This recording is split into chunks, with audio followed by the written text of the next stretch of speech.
Jika kita bertanya-tanya apakah ada tujuan hidup, ingatlah bahwa kebermaknaan berbeda untuk setiap orang.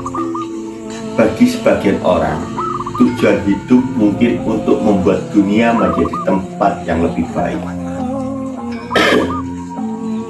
Orang lain mungkin percaya bahwa tujuan hidup adalah menemukan dan mencapai kepuasan pribadi.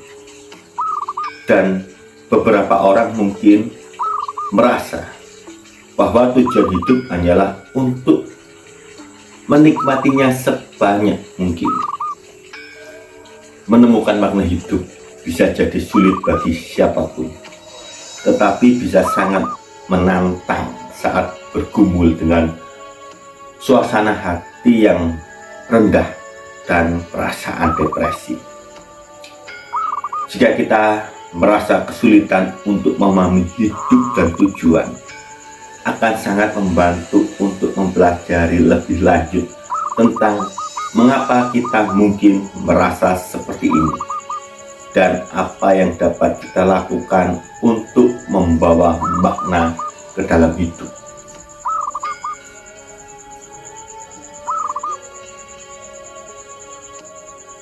Ada sejumlah tanda bahwa kita mungkin sedang berjuang untuk melihat. Klik tautan untuk versi lengkapnya.